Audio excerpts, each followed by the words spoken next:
Hello, it's Meg, and today it's chapter 2 in our book study of Abdullah, Teacher, Healer by Walter C. Lanyon.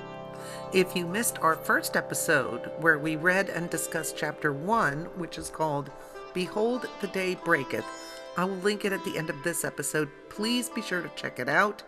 And today we are on to chapter 2, Sarik the Rug Maker.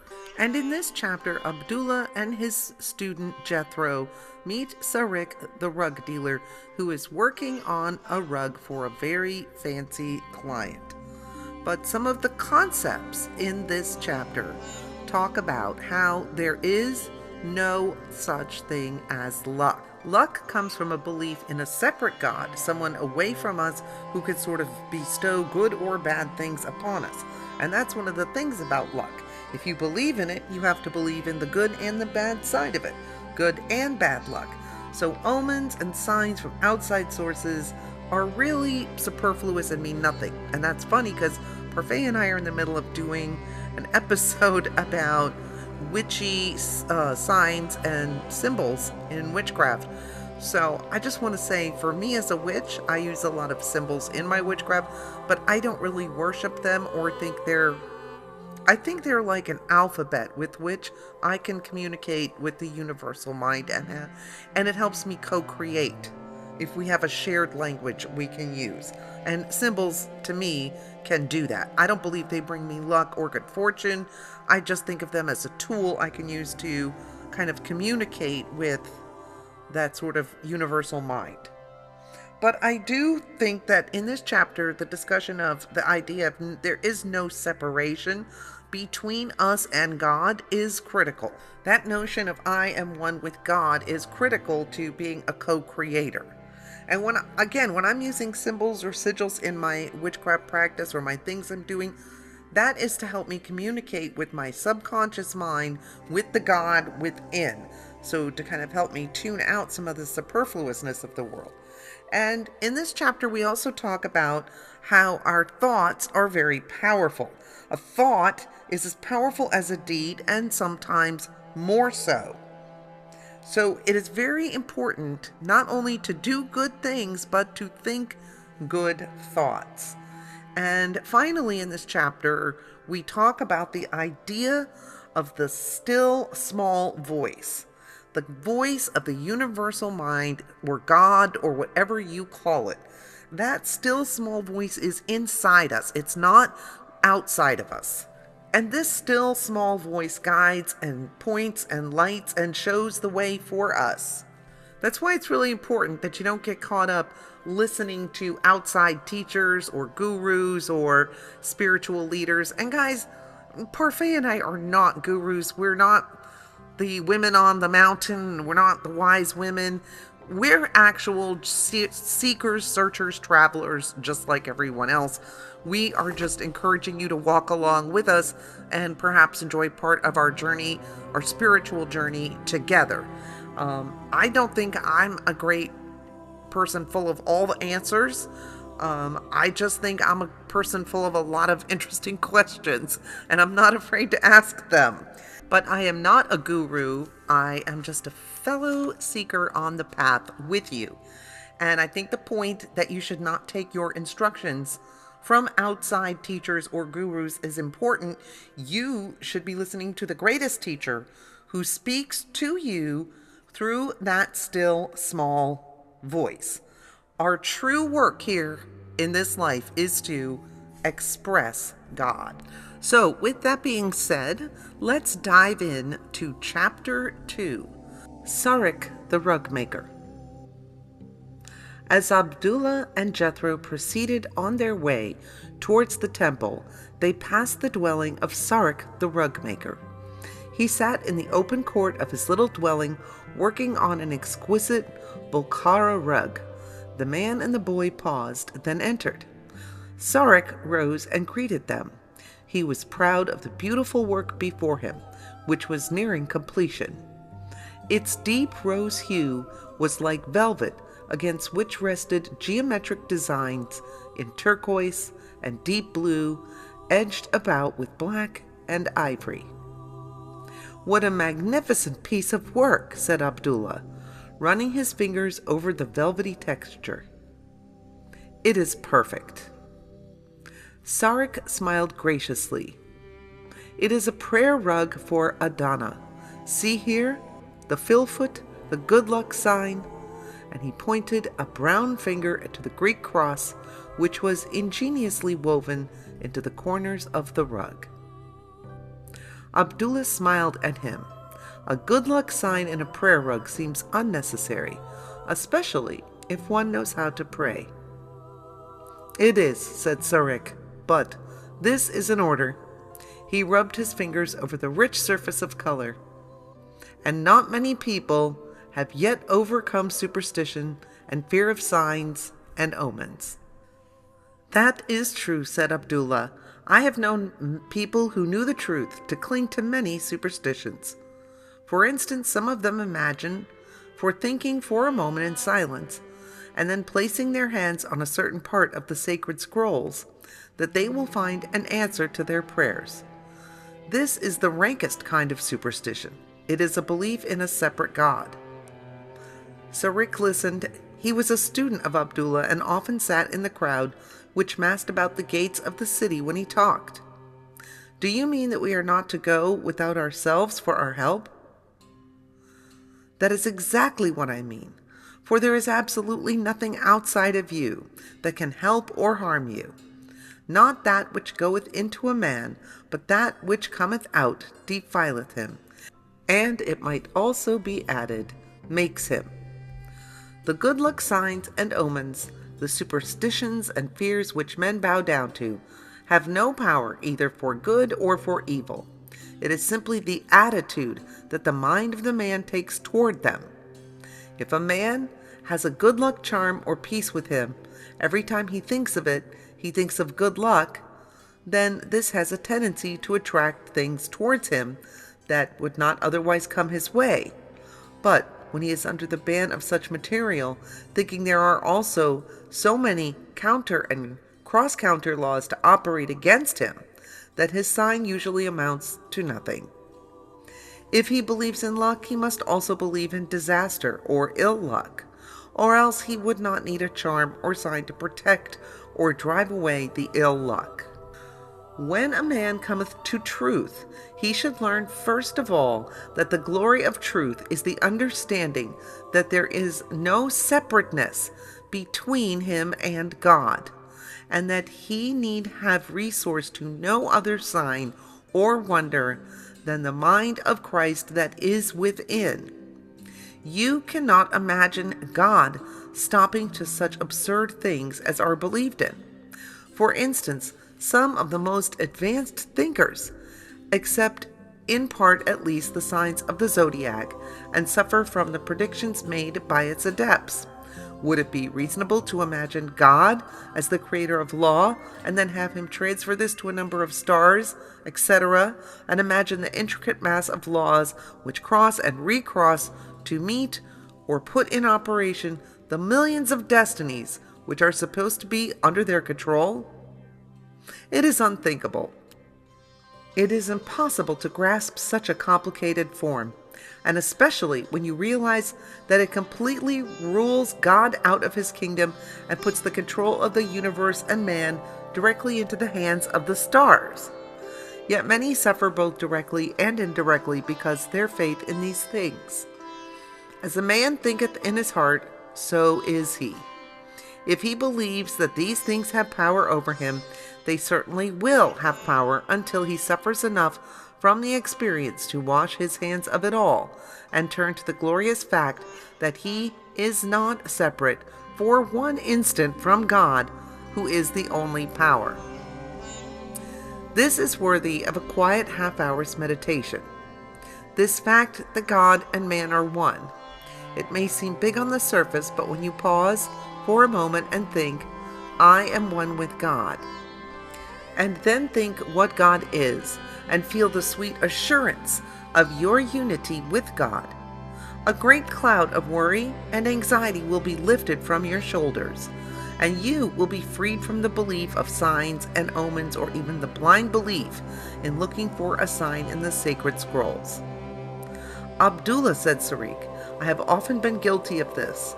I have often prayed in silence and then placed my hands on a part of the scrolls and read the verse, endeavoring to get a direct answer to my prayers.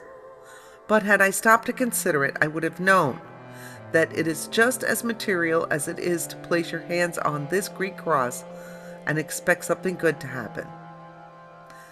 Truth is founded on a principle, and though you hold your hand on the principle all day, it will not work out a single problem.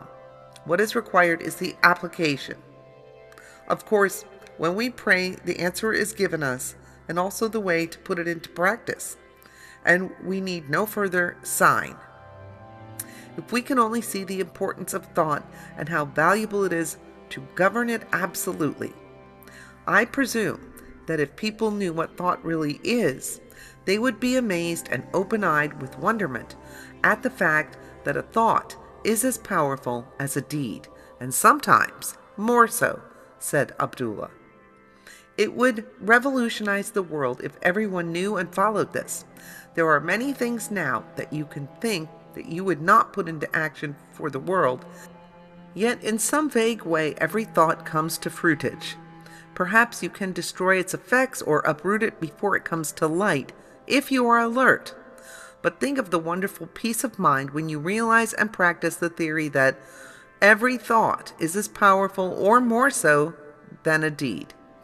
It will furnish you with a protection and help you have not yet known. Our prayer should be, Lord, that I may receive my sight, the sight which will enable me to see these things and put them into practice, and rid myself of this superstition which throws a mist about everybody. Let us learn to live, not only near God, but in God, and know that He is present at every conversation and sees the thoughts of men as readily as you see the rug before you. It is a happy thought to know that not one good thought or word is ever lost, and that it must bring fruitage after its kind. It stimulates us to more careful thinking and hence acting. Only think what it would mean if men would realize that with the very next thought they were going to draw every thought after that from God. And yet, this is divinely possible when we realize the glorious oneness of God and man. Suddenly, we would come into the knowledge that a changeless God could not be the father of a changing man. That the superstitious belief of growing, maturing, decaying, and passing on is not but a belief of life in matter instead of in God, for in Him we live and move and breathe and have our being. God is waiting to manifest Himself to you, and you can manifest just as much of Him as you desire by clinging to the knowledge that you are one with Him and that He is changeless. Age fades away, it is nothing, for the changelessness of life makes no record of days and nights or man-made years and months. Ah, this is a glorious thought, and one well worth sitting in silence with. I and my Father are one. You have heard it for years, yet when you ponder it anew with the thought that from the next thought I am going to think God's thoughts, it will reveal in you a newness of life and purpose you have never known before. The small, still voice, of which so much has been said, will finally become the only voice as you begin to realize your oneness with the Father within. At first, the din of mortal thinking and living will cry loud for an audience. It will present evidence and facts to your attention, but as its voice is stilled by the inner turning, it will finally become so weak that it cannot be heard. Then every time you turn within, you will hear only one voice, and that will be the still, small voice, which will guide you into all the truth. For the still, small voice guides, points, lights, and shows the way you are to go, without confusion or fear. Now, when a seed is cast into the earth, it first dies, and as it falls away, the new life comes to light. Thou fool, that which thou sowest is not quickened except to die. When you enter the inner silence and plant the thought of your oneness, the old life of separate living will die, and the new one will spring into birth. And the new life, God giveth it body as it hath pleased him, and to every seed his own body, so that the renewing and regenerating of work done this way shall be productive of results. There is a reason of your being just where you are in the great plan of God. And it is your place to reject all suggestions of doubt, fear, discontent, and to listen for the instructions which you are to receive, not from an outside teacher, but from the greatest teacher in the whole universe, the still small voice, which will guide you into all things and show you all things if you are willing to listen for it and be guided by it. It knows better just what you need than anyone else does, for it has been with you through all your progress. Then reject the thought that you are not in your right place, that fate, destiny, or circumstance has bound you. The moment you realize that the law of God is operative within you, you will see what that law is. And if it means for you to go out from your present place, it will also furnish you a pillar of cloud by day and of fire by night, and there will be no need of taking thought from the journey, for everything will be supplied. Can you believe this? Can you have faith enough to turn within and declare your oneness with God and see it work out in perfect harmony in your life?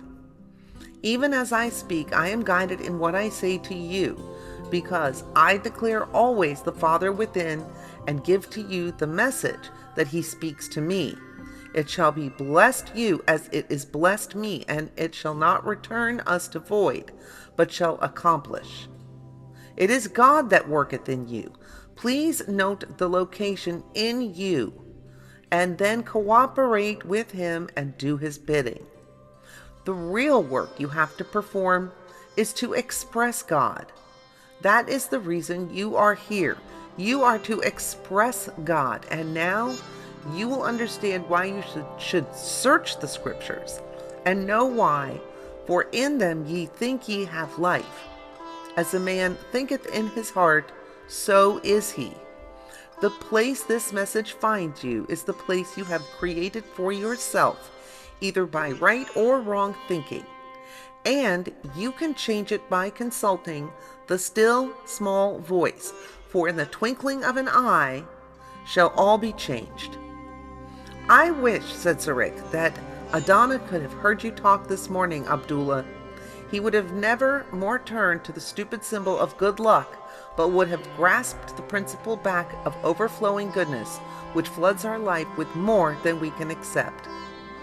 The rug will bring him great joy, said Abdullah. It is a thing of beauty. Its exquisite colors so perfectly matched and blended are a lesson of harmony and quiet, and show the mind of the maker, and perhaps the principle which you have woven into every stitch and tied into every knot will someday reach out to him and make him see the true God who knows no such thing.